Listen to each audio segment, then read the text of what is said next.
Because given your nuclear and intelligence background, which is extensive and appreciated and respected, I'm sure you're aware that Ukraine, the country at the time with the third largest nuclear arsenal, peacefully turned over their nuclear weapons in conjunction with the Budapest Memorandum and in exchange for the U.S. commitment to defend Ukraine if it ever came under threat. The U.S. gave their word to Ukraine they would defend them. And I found this amazing. In your opening remarks, as you took us all over the world, and you mentioned 15 different incidents where you have interceded, 15, the top 15. Not once did you mention Ukraine when you were prioritizing the achievement that's there. Now let me go on. Try to stay under Let 5 me go minutes. on. Oh, you tried to stay, yeah, please. Well, I it's can not answer funny. that. It's not funny, Secretary. Now, What's not funny in is Iran that- now, Well, you don't. in Iran you now, can't even I answer reclaim questions my here. time. I reclaim my time, Mr. Chairman. You He's guys make interrupting these me. statements and no one He can is respond. interrupting me. Do something about it. I'm doing it. I'm asking you to reclaim those seconds back. No. Now in Iran, what goes around comes around, Mr. Chairman. Now in Iran, the Trump administration issues a general license to Russia, providing billions in oil profits every month, several billion every month, fueling Putin's war machine. You didn't mention that in your opening remarks. And then this is a war of aggression of Russia attacking Ukraine, which we gave our agreement. And this is to a country that's assisting us in Iran, Ukraine, and helping a country with a war machine that are aiding Iran against us and putting our service members in jeopardy. Ladies and gentlemen, welcome back to the Blue Brief. Before we get into this explosive congressional showdown, make sure you hit that like button, subscribe to the channel, and turn on notifications, because what happened during this hearing is exactly why Americans are demanding answers from Washington. Senator Bill Keating came into the hearing ready for a fight. He went after Marco Rubio over Trump's intelligence appointments, Ukraine, Russia, Iran, and even the 2020 election. But here's the question. Was this really about national security, or was this another political performance designed to put the Trump administration on the defensive? Because as the questions kept coming, the hearing became more heated, more political, and frankly, more revealing. And from my perspective as a conservative, there is one thing Washington politicians need to remember. Americans don't want endless theater. They want results. They want secure borders, a strong military, a responsible foreign policy, and leaders who put American interests first. So let's break down what happened. Chairman, for the record, I ask unanimous consent to submit the President's financial disclosure form, which will detail those dealings that were referred to by the ranking member. Without objection. Secretary, thank you for being here. In conjunction with your job, you're also the National Security Advisor with access to the most sensitive intelligence secrets our countries and other countries have in the world.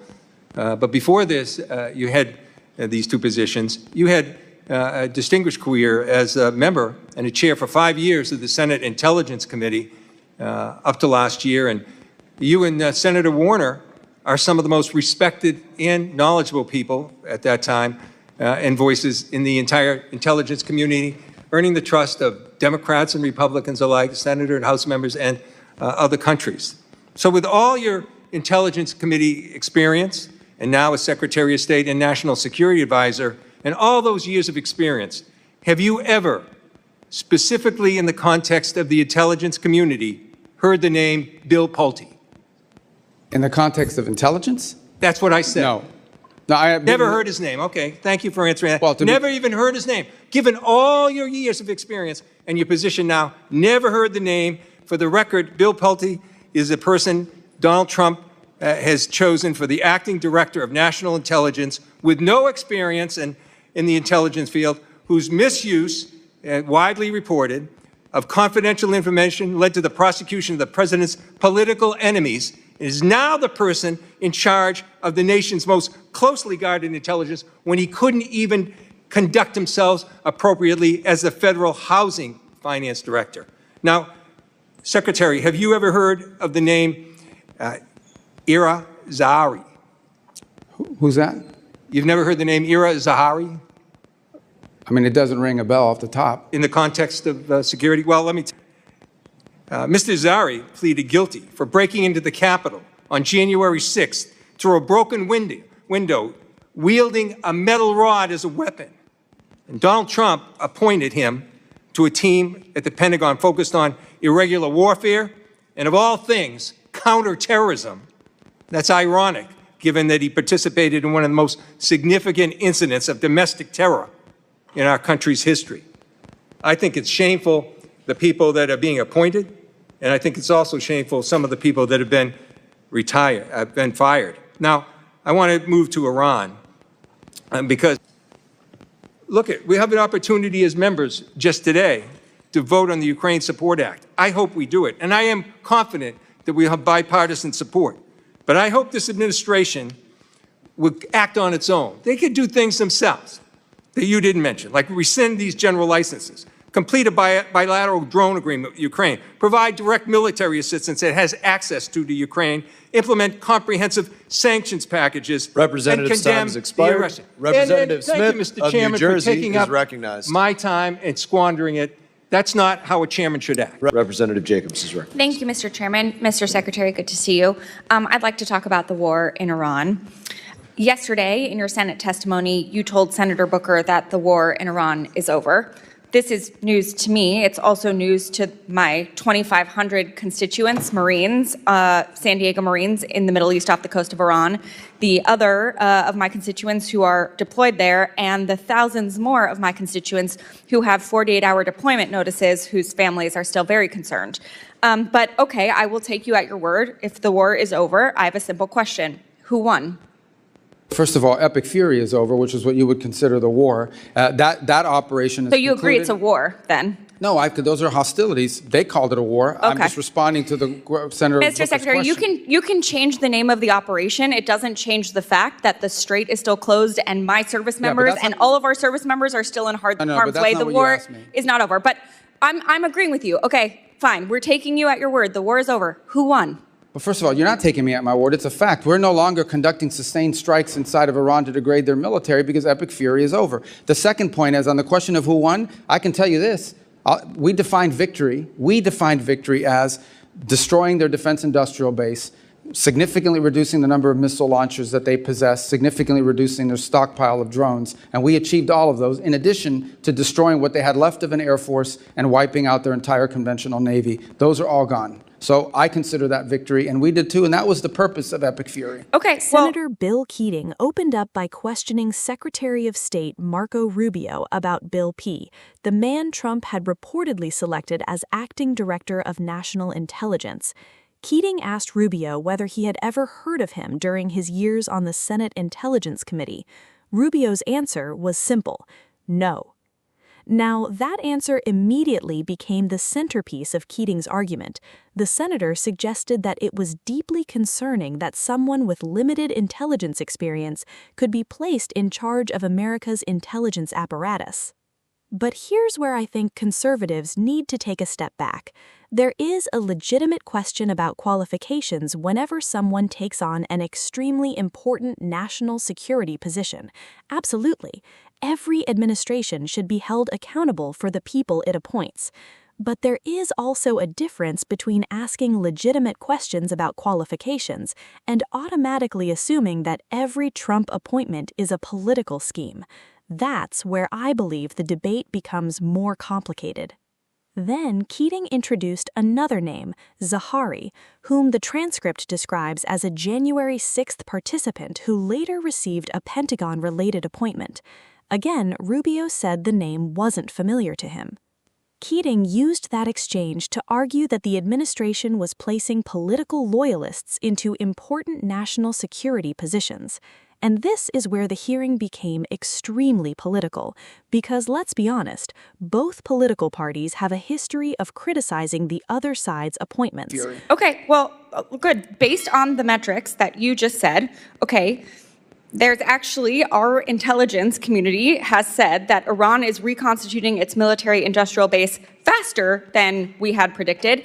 And analysts assess it still holds roughly 70% of its missile stockpile and 70% of its mobile launchers. The Strait of Hormuz was open before the war. It is now closed. We have lost 14 brave American service members. Over 400 are injured. And the Iranian regime remains largely intact, but now with a more hardline leader who has more incentive to try and get a nuclear weapon. So I guess I have to ask you again, Mr. Secretary, does this actually look like winning or losing to you? Well, first of all, I don't know what intelligence assessments you're referring to. We wouldn't discuss intelligence assessments if they were real. These have been publicly reported. Well, they're publicly reported. Someone committed a crime, and by the way, is also lying. And this happens all the time. People manipulate intelligence and analysis for purposes of furthering a narrative. On your point about the regime is actually deeply fractured, which is why it takes 7 to 10 days to get an answer from them for anything. Meanwhile, they're fractured, but still intact. Well, intact in the sense they can't even reach agreements that they can get back to us. So I don't know how intact that is. What they have is people that are afraid to go into the streets. Their repressive operations have held people back, in addition to the fact they've cut off the internet. But this is a country right now, in this regime, that is facing hyperinflation, a completely devalued currency, hundreds of billions of dollars in damage to their military infrastructure. And frankly, they all of the pre-existing problems that Iran had in their economy, which is why people were protesting, are worse, not better. Sure, and they have to deal with that too. Mr. Secretary, so you're saying we're winning because the Iranian economy has inflation, it's cost them millions of dollars a day in lost revenue, and because it's going to cost them billions of dollars to rebuild. Well, we are having inflation. It's already cost us an estimated $100 billion. Gas prices are up with no end in sight. The average family is paying an extra $450 on gas and could pay an extra $2,000 by the end of the year. The American people are not stupid, Mr. Secretary. We all know that this war is not over. Just last night, the U.S. and Iran exchanged fire again, this time over Karg Island. We still have not reached a deal, despite the president's promise that a deal is right around the corner. The president even said today the blockade could last until Labor Day. It's now day 97 of the war that the president said he wanted to end quickly. So I have one last question for you. Mr. Secretary, who won the 2020 presidential election? I'm not here to answer a question. We're talking about 2020. This is a foreign affairs committee. Okay, great. You can't answer the question, even though we all know that President Biden won. I don't answer the question because as Secretary of State, I do not participate in domestic political issues. This is not about domestic political issues. This is about our democracy. You're asking me to opine, just like I don't do campaign rallies. It seems like I don't do because as Secretary of State, we're not supposed to. That's been the long tradition of the department, and you should know that if you've been on this committee for any period of time. Mr. Secretary, it seems like you have an issue admitting facts. You can't say that the president lost the 2020 election, just like you won't admit President Trump is losing this reckless war of choice, and just like you couldn't admit that the shoes the president bought you were too big. You clearly don't know what winning means, and not because the facts are unclear to you, it's because telling the truth would cost you your job, and the American people are entitled to a Secretary of State who tells them the truth even when the president doesn't want to hear it, and my constituents, our service members, deserve better. Mr. Chairman, I yield back. I don't know what shoes she's talking about. What is she talking about? I don't know. Representative Burchett, you are recognized. Thank you, Mr. Chairman. If you'd like to answer any of that. Yeah, I don't know about the I'll shoes. give I mean, you a he gave me minute. some Florsheim shoes. They're actually pretty good. They fit fine. I don't know what she's talking about. And maybe that's what she's referring to. Your shoes look very nice today, Mr. Secretary. How can you see them? They're way down here. We're talking about shoes. Are you guys kidding me? I mean, is this the Foreign Affairs Committee? If a Trump appointee is unqualified, prove it. If a Biden appointee was unqualified, prove that too. If a Republican policy fails, admit it. If a Democratic policy fails, admit that too. That's how accountability looks like.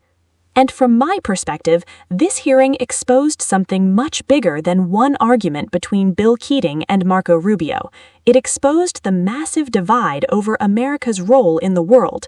One side believes America must take a much more active role overseas. The other side believes Washington has spent decades overextending itself while ignoring problems at home. And as a conservative patriot, I believe America can be strong without being reckless. We can have the strongest military in the world, we can protect our allies, we can deter our enemies, but we must also protect the American taxpayer. We must demand competence from our government, and most importantly, we must never forget that American service members should never be placed in harm's way without a clear strategy and a clearly defined objective. That's the real conversation Washington needs to have. not endless political shouting, not partisan theater, not questions designed solely to produce viral clips. Americans deserve serious leadership. They deserve transparency. They deserve accountability. And they deserve politicians who are more interested in solving problems than creating headlines. So, what do you think? Was Bill Keating right to challenge Marco Rubio over Trump's intelligence appointments and foreign policy? Or was this hearing another example of Washington Democrats turning a serious national security discussion into political theater? And do you agree with Rubio's argument that the Iran operation achieved its objectives? I want to hear your opinion in the comments. If you enjoyed this breakdown, make sure you hit that like button because it